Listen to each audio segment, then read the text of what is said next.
So I cleared a lot of things, and it works, and thank you. I feel really good. I just have a question for you. So now that I've changed my memory of pain that I've experienced in my past, I still have the fear of what if it comes back in a different issue. So I've been in accidents, and I've had face-to-face wildlife encounters. I've had some really amazing stuff that I really don't want to have happen again. Well, the key here is you have to get rid of change all those two.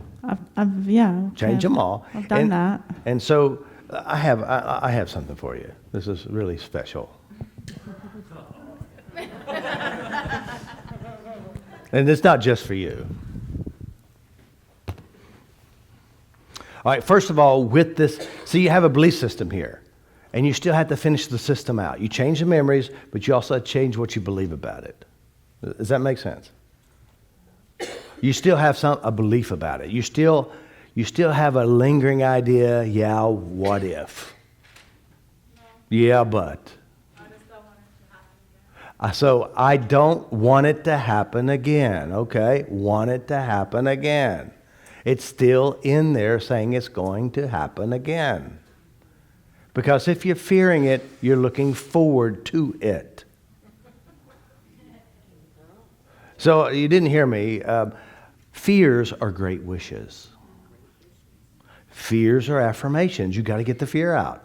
See, here's the deal. If you eliminate the fear, you're operating from personal power and control. Because you won't let it happen because you're smarter. You've already had those experiences and you know how it works. But if you're holding the fear, you're rehearsing the fear, and you're planning it again. Even if it happens only inside yourself.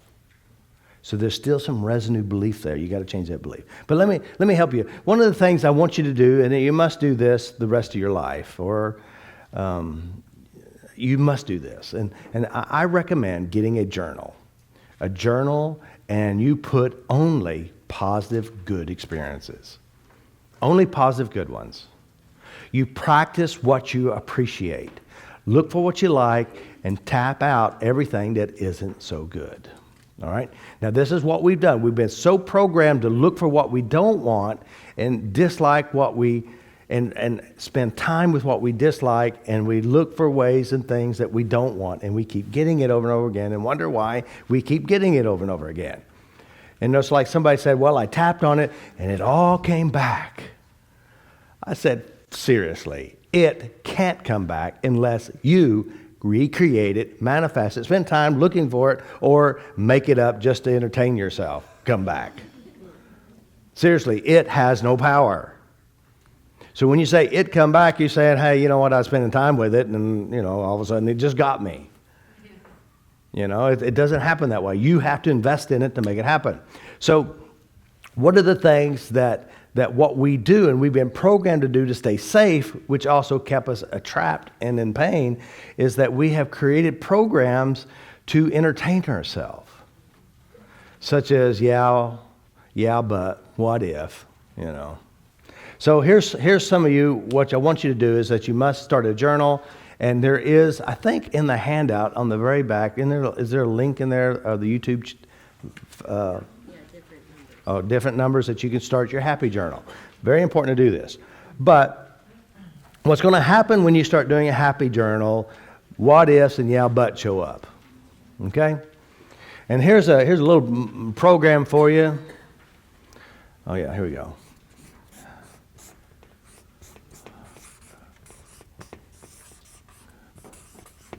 Anybody can read that? It's Hebrew.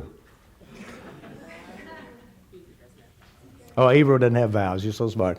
No, it's not. This acronym is how to fuck up any good memory.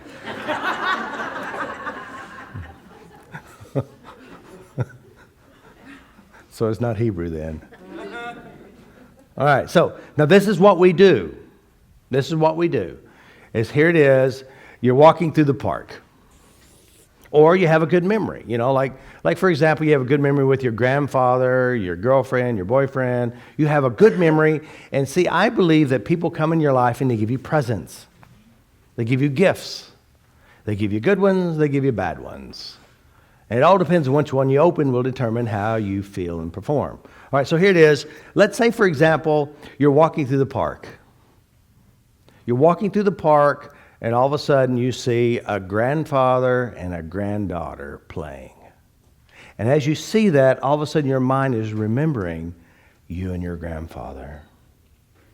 And you remember that fun time you had with him, and you just feel so good. And then you go, yeah, but he died. So now here you are, you go into the memory, he's on a gurney. All right? So here it is, you had a really good memory, really good time. Next thing you know is you go to, yeah, but. Same as what if. It's like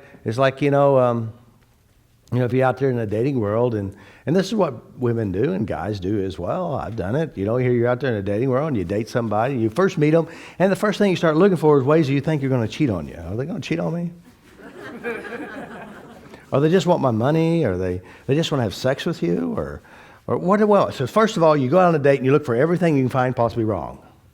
Isn't that right? Can I trust this person? So again, it's the yeah, buts, and what ifs. So, all right. So here it is. So you're now still walking through the same park, and you see the little girl playing with her puppy dog, and you just remember you and your puppy dog, Poopy. And you just start to remember how much he just loved to lick you and play, and then all of a sudden, yeah, but got hit by a train. Tracks right over top of him. So here it is. This is what people do. How to fuck up a good memory is you think of a good memory, and this good memory is a blessing, it's a gift, it's an emotional trance, and then you start to dump on it. And so like this one lady came to see me, she goes, Robert, I can't find my mother. I can't find my mother. I can't find my mother. I said, what do you mean? Is she lost? No, she's been dead for 10 years. So what do? Take her body from the cemetery? No, you don't understand. I can't find her. So what does that mean? Well, she died and I can't find anything about her. Now I said, well, tell me about your mother. I said, my mother was my best friend. My mother and I, we had so many good times, but even when I went to the funeral, she said I didn't cry at all. I hadn't cried since. I can't find my mother. So what happened is she, like you and I, we all have this ability to block things out. It's amnesia. And so what she has done is she put a wall between her and her mother because she doesn't want to feel the pain of the loss. So she feels nothing. So what we did is we stepped into the memory and started addressing the funeral, and all of a sudden she started wailing and crying and all this stuff, and we cleaned up the death of her mother, realizing that her mother is still alive inside her with all the wonderful memories. And now she can find her mother because she has loads of positive, good, loving memories of her mother.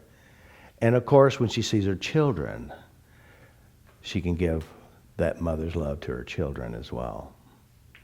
See, this is what we've done. We've blocked out the good, focus on the bad, and we keep creating more bad and wonder why it gets worse. All right? Does that make sense? Very important. All right, so how to fuck up a good memory. How do you do that? Yeah, but. Say again? Yeah, but. Yeah, but. What if?